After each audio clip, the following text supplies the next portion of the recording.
Hello students, good evening. Today in 11th class physics we are continuing with what? The first chapter. First chapter में अभी हम लोगों ने कुछ basic या कुछ फंडामेंटल चीज़ें अभी आपको बता दी थी. फंडामेंटल चीज़ों में अभी हमने फंडामेंटल क्वांटिटीज़ और डिराइव्ड क्वांटिटीज़ के बारे में बताया था. फंडामेंटल क्वांटिटीज़ अभी हम लोग उनको बोलते हैं जिनके टर्म्स में फिजिक्स की बाकी क्वांटिटीज़ को एक्सप्रेस किया जा सकता है ना. तो ऐसी फिजिकल क्वांटिटीज जिनके टर्म्स में फिजिक्स की बाकी क्वांटिटीज को एक्सप्रेस कर सकते हैं उनको अभी हम लोग फंडामेंटल क्वांटिटीज बोलते हैं. और जो बची हुई क्वांटिटीज हैं उनको अभी हम लोग फंडामेंटल क्वांटिटीज के टर्म्स में एक्सप्रेस करेंगे. और ये जो बची हुई क्वांटिटीज हैं उनको डिराइव्ड क्वांटिटीज बोलते हैं. और डिराइव्ड क्वांटिटीज का जो फॉर्मूला अभी हम लोग बनाएंगे किसके टर्म्स में बनाएंगे? फंडामेंटल क्वांटिटीज के टर्म्स में बनाएंगे. तो अभी हमने बोला there are 7 fundamental quantities. There are 7 fundamental quantities. 7 है और बाकी की सारी derived हैं. तो derived को हम लोग एक्सप्रेस कर सकते हैं किसके टर्म्स में एक्सप्रेस कर सकते हैं? फंडामेंटल के टर्म्स में एक्सप्रेस करते हैं, है ना. तो derived फिजिकल क्वांटिटी को हम लोग जब एक्सप्रेस कर लेते हैं फंडामेंटल फिजिकल क्वांटिटी के टर्म्स में तो जो एक्सप्रेशन बनता है उसको डायमेंशनल फार्मूला बोलते हैं, है ना. So this was the what the definition of dimensional formula. और डायमेंशनल फार्मूला में एम, एल और टी के ऊपर जो पावर्स आए हैं उनको डायमेंशंस बोलते हैं. तो डायमेंशंस क्या हैं इसकी डेफिनेशन भी अभी हम लोग डिटेल में पिछली बार ले ली थी पिछली क्लास में. डायमेंशनल फार्मूला की भी डेफिनेशन अभी हम लोगों ने ले ली थी, है ना. तो dimensions are what? These are the powers to which the fundamental quantities are to be raised so as to get the given physical quantity.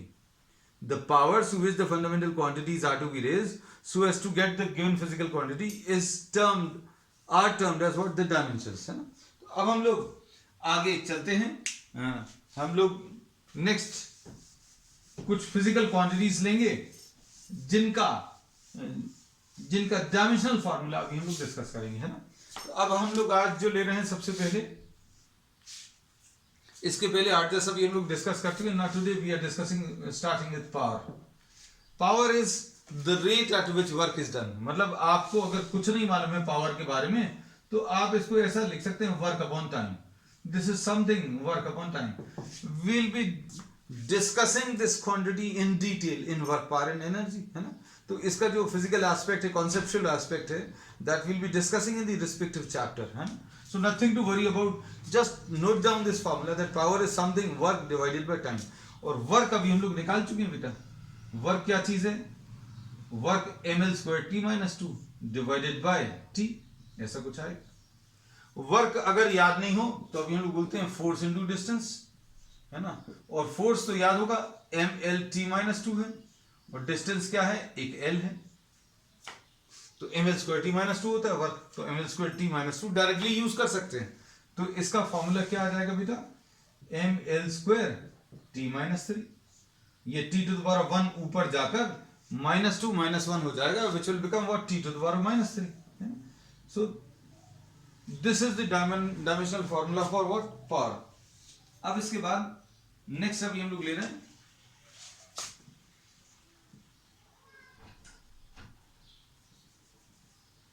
Momentum.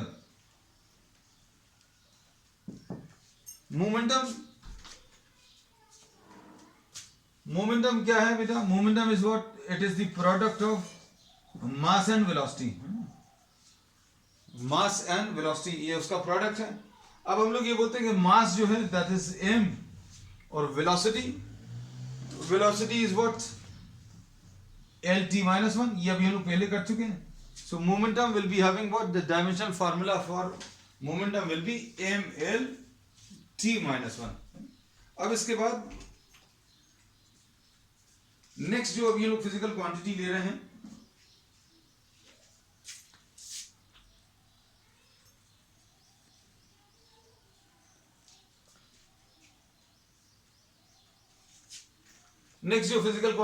We are taking impulse.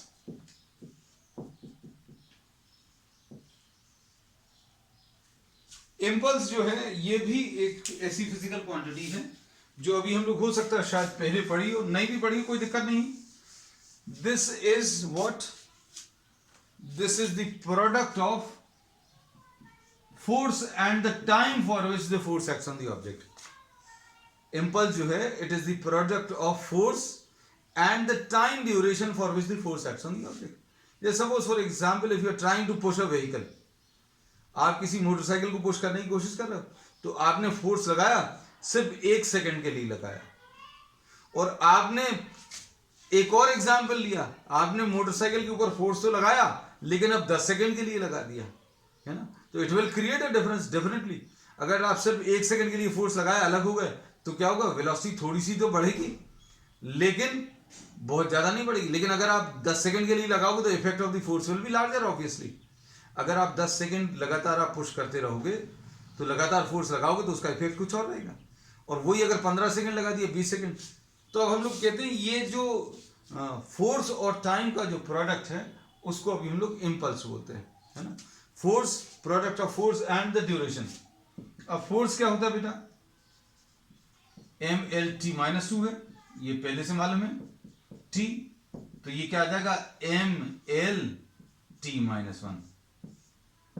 तो ये देखो बेटा, इम्पल्स के और मोमेंटम के एक जैसे आए हैं, है ना, दोनों अलग अलग चीजें हैं, लेकिन अभी हम लोग बोलते हैं कि डायमेंशनल फार्मूला जो है दोनों का सेम आया। और इनफैक्ट आगे जाकर अभी हम लोग पढ़ेंगे ये कॉन्सेप्चुअल लेवल पर, जब इसको डिटेल में डिस्कस करेंगे इन द सब्सिक्वेंट चैप्टर्स, तब अभी हम लोग देखेंगे फोर्स और टाइम का जो प्रोडक्ट है इम्पल्स, वो चेंज इन मोमेंटम के बराबर होता है। मोमेंटम लिखा है यहां पर, अभी हम लोग क्या बोलते हैं, this will be equal to what, the change in momentum, ठीक। अब इसके बाद नेक्स्ट फोर्थ, अब इसमें नेक्स्ट क्वांटिटी जो अभी हम लोग ले रहे हैं, पोटेंशियल एनर्जी।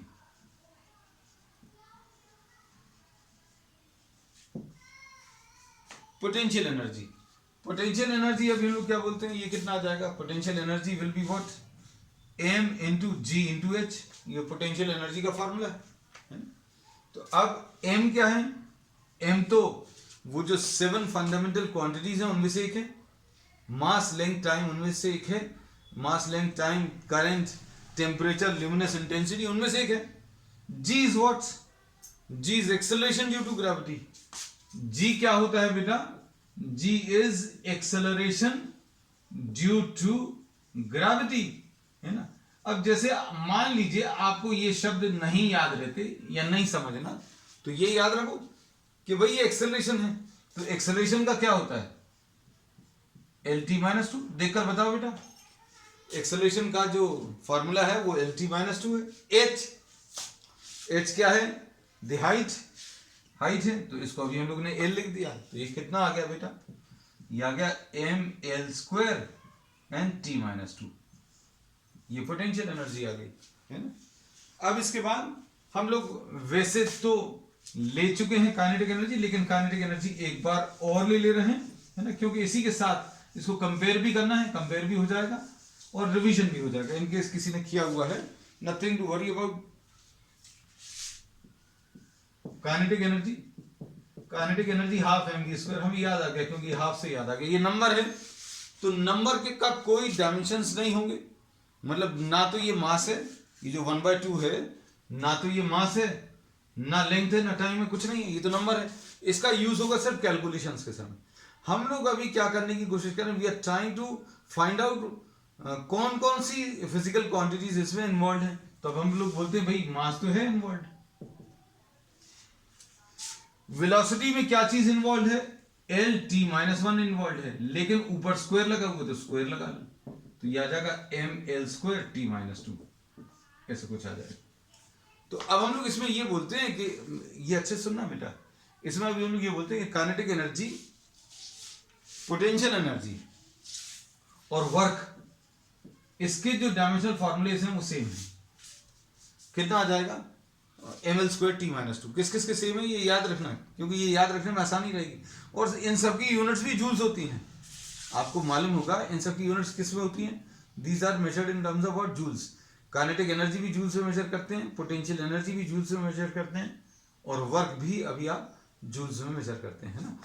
तो क्यों, इसका रीजन क्या है? क्योंकि अभी हमने बोला इन सब का डायमेंशनल फार्मूला जो है वो परफेक्टली सेम है, ठीक। अब इसके बाद नेक्स्ट अभी हम लोग ले रहे हैं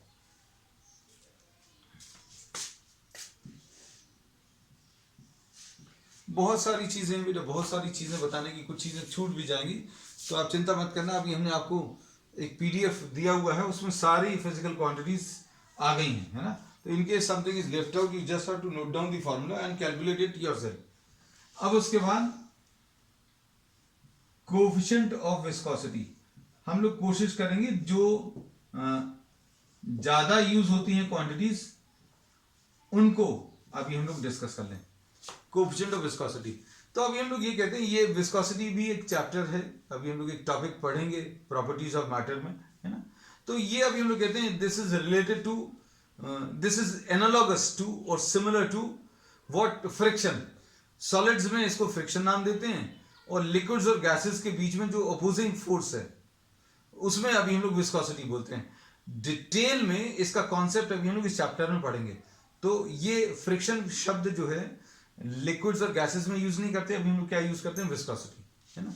तो force of viscosity, force of viscosity का एक फॉर्मूला है जिसकी मदद से हम लोग कोएफिशिएंट ऑफ विस्कोसिटी का फॉर्मूला निकाल सकते हैं। ये कोएफिशिएंट ऑफ विस्कोसिटी को का जो सिंबल है वो एन जैसा है, ये एन है, और इस एन को आप एक्सटेंड कर देते हैं, है ना। This is pronounced as what? Eta, ठीक है। तो अभी हम लोगों ने इसको एक्सटेंड कर दिया, तो ये कोएफिशिएंट ऑफ विस्कोसिटी, मान लीजिए ये सब कुछ जाने दो, ये कोएफिशिएंट ऑफ विस्कोसिटी का सिंबल है। तो अब हम लोग इसमें बोलते हैं कोएफिशिएंट ऑफ विस्कोसिटी का अगर फॉर्मूला निकालना, तो इसका फोर्स ऑफ विस्कोसिटी का फॉर्मूला मालूम है, force of viscosity 6 pi r eta v. अब इसमें यह परेशान नहीं होना कि ये कहां से आ गया, है ना। तो जैसा अभी हमने बोला, ये सारी चीजें अभी हम लोग डिटेल में आगे के चैप्टर्स में पढ़ने वाले हैं। अभी सिर्फ हमारे काम का क्या है? ये फोर्स है। आर क्या है? एक रेडियस है। रेडियस क्या? If you are dropping a spherical object in a liquid medium, है ना, in a viscous medium, liquid में अगर आप ड्रॉप करेंगे तो वो कांस्टेंट वेलोसिटी से चलने लगता है, और ये वेलोसिटी टर्मिनल वेलोसिटी कहलाती है। अब आगे जाकर पढ़ेंगे अभी हम लोग इसके बारे में, है ना। अब ये mlt-2 हो गया फोर्स, है ना। ये नंबर्स हैं, इनको कुछ नहीं करेंगे, देखना बेटा अच्छे से, क्योंकि फॉर्मूला बन जाएगा तुरंत। ये रेडियस क्या है? एक लेंथ है। ईटा ऐसे ही लिखा हुआ है, वेलोसिटी lt-1। आप क्या करोगे? ईटा के डायमेंशंस निकाल लो। ईटा के डायमेंशंस निकाले जा सकते हैं, क्या आ जाएंगे बेटा? ये बहुत यूज होता है ना, बहुत जगह इसका यूज होना है, तो इसलिए इसको कोशिश करेंगे अभी हम लोग याद रखेंगे। लेकिन इसके न्यूमेरिकल्स इतने आ जाएंगे, इतने सारे न्यूमेरिकल्स में यूज होगा कि अभी आपको ये सब कुछ याद हो जाएगा, है ना। तो ईटा का डायमेंशनल फार्मूला कैसे मिलेगा बेटा? देखो, अगर ये निकालना है तो ये आ जाएगा mlt-2, ये तो इधर लिखा हुआ है, l नीचे आ जाएगा lt-1, l और lt-1, ऐसा कुछ आ गया। अब देखो बेटा, ये क्या होगा? ये कैंसिल होगा, और ये कितना आ जाएगा? ml-1, l ऊपर चला जाएगा, और ये कितना आएगा बेटा? ये आएगा t-2 + 1, यानी t-1। तो अगर कोएफिशिएंट ऑफ विस्कोसिटी पूछें तो आपको याद रहना चाहिए, है ना। नहीं याद रहेगा कोई दिक्कत नहीं, अपन लोग निकाल लेंगे, और धीरे धीरे करके ये सारे फॉर्मूले याद हो जाएंगे। ml-1 t-1। ये दिक्कत तब तक ही है जब तक आपको as soon as you get used to all these physical quantities, तो आपको ये सब याद भी हो जाएंगे, है ना, चिंता मत करना। अब इसके बाद नेक्स्ट है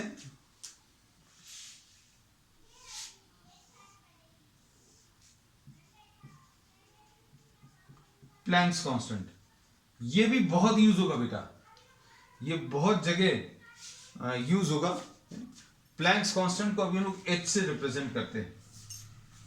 प्लैंक्स कांस्टेंट को एच, ये केमिस्ट्री में भी यूज होता है, फिजिक्स में भी यूज होता है ना। आगे जाकर बहुत सारी चीजें, ये सब सारे जो साइंस, ये साइंस जो है अभी हम लोग ने अलग अलग कर दिए हैं, आगे जाकर सब कुछ मिल जाता है ना। तो इसमें हम लोग ये कहते हैं लाइट जो है हम लोगों ने पढ़ा था अभी 10th क्लास में, आगे जाकर ये पढ़ेंगे कि लाइट जो है this is made up of energy particles, energy particles से मिलकर बनी हुई है। ये जो लाइट अभी हम लोग देख रही है this is made up of energy packets which are called photons, इनको अभी हम लोग फोटॉन्स बोलते हैं। And energy of each photon is given by E is equal to n into h. E is what? n into h. ठीक है। अब इसमें E क्या है? E is the energy. E क्या चीज है? एनर्जी है। और H क्या है? प्लैंक्स कांस्टेंट है। N क्या है? N अपन लोगों ने छोटी क्लासेस में पढ़ा हुआ फ्रीक्वेंसी, 9th क्लास में था ये पहली बार, तो इसको चाहो तो आप अलग से एक नंबर देकर 6 या 7 या 8 आप अलग से लिख लेना। फ्रीक्वेंसी क्या होता है? 1 upon time period. Time period क्या होता है? Time taken for one cycle या time taken for one oscillation, है ना। तो हम लोग ये फ्रीक्वेंसी का डायमेंशनल फॉर्मूला ये याद रखना, t टू द पावर -1 होता है। तो अब हम लोग इसमें ये कहते हैं कि अब इस चैप्टर की खासियत यही है कि शुरू में ये, अब आज की क्लास मोस्ट प्रॉब्ली आज अभी हम लोग वाइंड अप कर देंगे। After this will not be discussing the dimensional formulas, है ना। क्यों? क्योंकि अभी हम लोग फिर आगे प्रॉब्लम्स करना शुरू करेंगे और प्रॉब्लम्स में जो जो डायमेंशनल फॉर्मूलेस नए नए लगते जाएंगे वो बनाते जाएंगे। लेकिन 2 दिन अभी हम लोगों ने दे दिए, इससे ज़्यादा अभी हम लोग समय नहीं देंगे। अगर समय देंगे तो 4-5 क्लासेस और चाहिए पड़ेंगी, लेकिन उसमें फिर that will be too much of an asking on your part, है ना। बहुत ज़्यादा तुम लोगों से मेहनत करा ली जाएगी अगर ऐसा भी हम लोग कर रहे हैं। तो अभी हम लोगों ने क्या बोला कि ये प्लैंक्स कांस्टेंट जो है ये फोटोन थ्योरी ऑफ लाइट में आएगा। तो अभी इसमें ये मत सोचने लगना कि कौन से फोटॉन्स हैं, कहाँ पढ़ेंगे, ये आज तो इतनी सारी चीज़ें बता दी। अभी पानी में से वो आयरन की बॉल चल रही थी, विस्कोसिटी था, अब इस पर आ गए। तो अभी हम लोग क्या कर रहे हैं इस चैप्टर में, we are studying all the physical quantities of all the chapters. हम लोग आगे जो फिजिक्स में पढ़ने वाले हैं उन सब में फॉर्मूलेज जो आएंगे वो सब यूज करते जाते हैं, है ना। तो इसलिए चिंता मत करना, सबको अभी हम लोग बहुत डिटेल में आगे फिजिक्स में पढ़ेंगे, है ना। अब हम लोगों ने ये बोला कि अभी जैसे मान लीजिए अभी आपको दिक्कत जाती तो सिर्फ एक फॉर्मूला भर याद रख लीजिए कि एनर्जी जो है this is given by what? n into h। और ये क्या है? एनर्जी ऑफ फोटोन है। हमने बता दिया कि लाइट जो है that is made up of energy packets which are termed as photons, और energy will be equal to n into h। n is what? the frequency of light, h is the Planck's constant। E energy है, तो energy अभी हम लोग किसी भी type की निकालें, ये लिखी हुई है ml²t - 2। एनर्जी का ये डायमेंशनल फॉर्मूला है, ये यूज कर सकते हैं। और n क्या है? 1/t है, और ये h है, तो h का कितना आ जाएगा? ml², ये t इधर मल्टीप्लाई होगा, t - 2 into t, तो h का क्या आ जाएगा formula? ml²t - 1। Will be using this, है ना। इसका आगे अभी हम लोग इस्तेमाल करने वाले हैं। अब इसमें नेक्स्ट अब शायद हो सकता तुम लोगों का देखा हुआ हो, है ना। इसमें थोड़ा सा अच्छा लगेगा तुम लोगों को, ग्रेविटेशनल कांस्टेंट।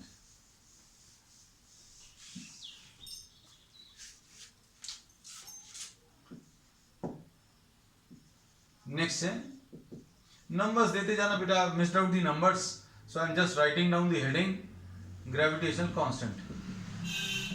अब ये ग्रेविटेशन पूरा एक चैप्टर है, पूरे चैप्टर में अभी हम लोग ग्रेविटेशन के बारे में पढ़ेंगे। ग्रेविटेशन के बारे में अभी हम लोगों ने पहले भी छोटी क्लासेस में पढ़ा हुआ 9th क्लास में। और ग्रेविटेशन में क्या पढ़ा कि all the objects in this universe are attracting each other.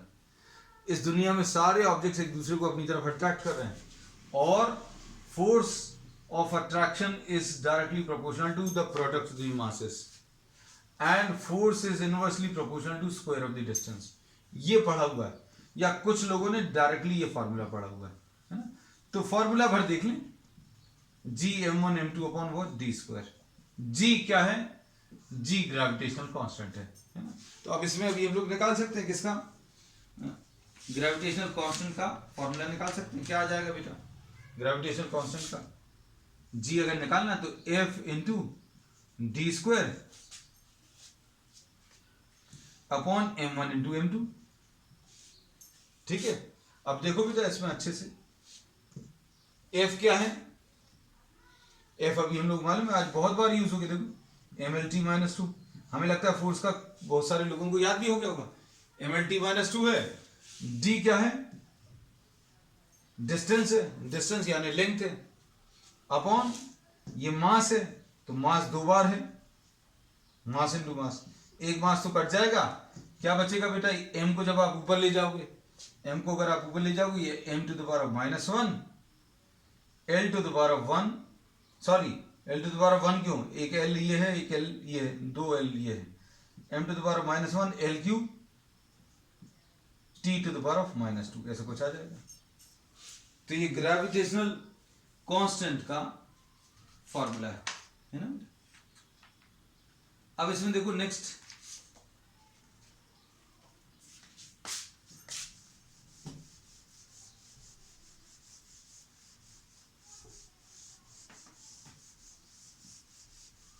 हम लोग कोशिश कर रहे हैं कि लगभग हर चैप्टर के कुछ फिजिकल क्वांटिटीज आपको बताते चले, है ना। जैसे अभी हम लोग रोटेशनल डायनामिक्स एक चैप्टर आएगा, उसमें रोटेशनल मोशन पढ़ेंगे, है ना। उसमें क्या क्या चीजें आएंगी, कुछ क्वांटिटीज अभी हम लोग डिस्कस कर ले रहे हैं, है ना। जैसे अभी हम लोग कहते हैं स्ट्रेट लाइन मोशन में डिस्टेंस मेजर करते हैं, तो अगर कोई ऑब्जेक्ट का रोटेशनल मोशन है तो उसमें अभी हम लोग क्या पढ़ते हैं, एंगुलर डिस्प्लेसमेंट। अब ये अच्छे से समझ लेना बेटा, इसको भी अभी हम लोग रिपीट करेंगे जब ये चैप्टर आएगा। तो जैसे अभी हमने बोला ग्रेविटेशन पूरा एक चैप्टर आना, उसमें से एक फॉर्मूला भी अपन ने डिस्कस कर लिया, ठीक है। प्रॉपर्टीज ऑफ मैटर में से अभी हम लोगों ने कोएफिशिएंट ऑफ विस्कोसिटी और कौन सा कोएफिशिएंट ऑफ विस्कोसिटी डिस्कस किया, और एक और डिस्कस किया, कौन सा, सरफेस टेंशन या कौन सा, डेंसिटी डिस्कस किया, है ना। अब इसके बाद एंगुलर डिस्प्लेसमेंट, एंगुलर डिस्प्लेसमेंट को अभी हम लोग थीटा से रिप्रेजेंट करते हैं। हम लोग बोलते हैं जैसा स्ट्रेट लाइन मोशन में अभी हम लोग डिस्टेंस मेजर करते हैं, डिस्प्लेसमेंट मेजर करते हैं, हम लोग यहां पर रोटेशनल मोशन में एंगुलर डिस्प्लेसमेंट मेजर करेंगे। तो अगर कोई ऑब्जेक्ट यहां से यहां तक मूव कर रहा है तो ध्यान से देखना, ये एंगल अभी हम लोग बताएंगे, एंगुलर डिस्प्लेसमेंट अभी हम लोग बताएंगे, और ये एंगुलर डिस्प्लेसमेंट अब हम लोग मेजर करेंगे किसके टर्म्स में, ध्यान से सुनना। It will be measured in terms of the length of the arc and radius. अगर आपको थीटा बताना है तो थीटा अब हम लोग डिग्रीज में नहीं बताएंगे, थीटा के ऊपर सी लगा हुआ है, इसको कैसा पढ़ेंगे, theta radians. This will be measured in terms of what, radians, radians के टर्म्स में मेजर करेंगे। ध्यान से सुनना, theta radians will be equal to length of the arc. ये नया तरीका है बेटा एंगल मेजर करने का, length of the arc divided by radius. नया किसके लिए, आपके लिए नया है ना। वैसे तो बहुत पुराना है, लेकिन आप लोगों के लिए नया है, length of the arc divided by radius. अब देखो बेटा, ये चूंकि अब नया टॉपिक है इसलिए थोड़ा सा और बताते रहे, हालांकि जरूरत नहीं है, हमारा काम यहीं पर खत्म हो गया। काम कैसे खत्म हो गया, हम लोग बोलेंगे बच्चों लेंथ जो है l है, रेडियस भी क्या है, लेंथ है, तो मतलब क्या आ जाएगा, m0 l0 t0, लोग खत्म हो गया। लेकिन इसके बारे में थोड़ा सा और डिस्कशन कर लेना। अगर आप इस सर्कुलर पाथ पर ये वाला एंगल बताओ, तो ये वाला एंगल डिग्रीज में तो बता सकते हो, रेडियंस में भी बताया जा सकता है। कैसे, आप ये length of the arc measure कर लो, तो theta in terms of radians will be length of the arc divided by what, the radius. और लेंथ ऑफ द आर्क ये सेमी सर्कल है, क्योंकि ए से बी अगर ये आधे सर्कल पर मूव कर रहा है या सेमी सर्कुलर पाथ पर मूव कर रहा है तो length of the arc pi r होगा। अपॉन आर, और इसमें आर और आर कैंसिल होगा तो ये कितना आ जाएगा, ये पाई रेडियंस आ जाएगा, है ना। तो इसमें अभी हम लोग ऐसा बोलते हैं बेटा क्या कि पाई रेडियंस किसके बराबर आ गया, 180 डिग्रीज के बराबर।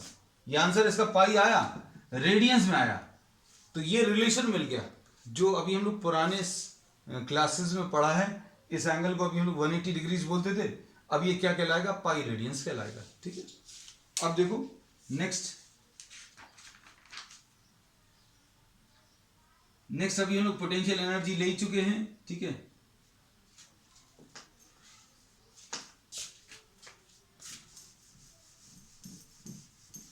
अब ये देखो कंपैरिजन से बहुत सारी चीजें अभी हम बता देंगे।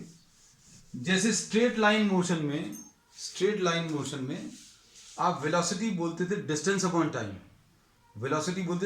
अपॉन टाइम, वैसा अब हम लोग पढ़ेंगे इसमें क्या, angular velocity.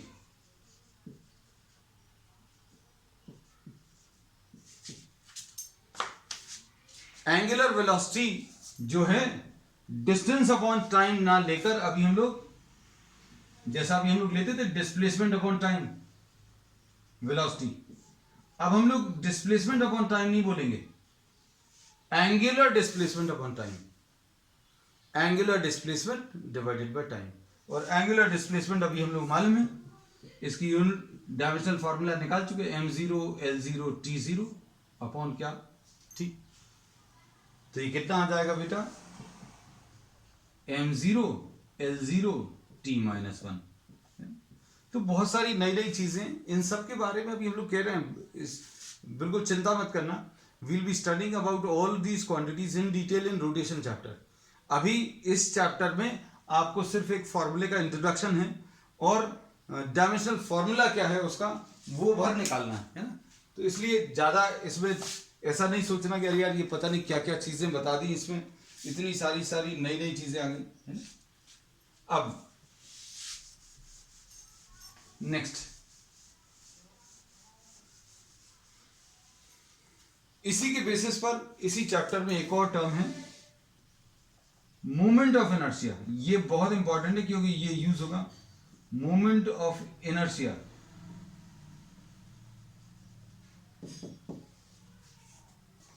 Moment of inertia, this is represented by I, और आई क्या होता है, m इंटू आर स्क्वायर। कुछ m है, कुछ स्क्वायर ऑफ द डिस्टेंस है। ये किससे रिलेटेड है, अगर कोई पार्टिकल घूम रहा है तो मास इस पार्टिकल का into what, the square of the distance या स्क्वायर ऑफ द रेडियस, है ना। तो इसका डायमेंशनल फॉर्मूला निकालना आसान है। ये m है और r को अभी हम लोग क्या बोल देंगे, l बोल देंगे, तो ml², ये इसका फॉर्मूला आ जाएगा, ठीक है। चलिए अब आज के लिए बेटा इतना ही ले रहे हैं, and we will be continuing with the same topic on the next time, ठीक है। That's all for today.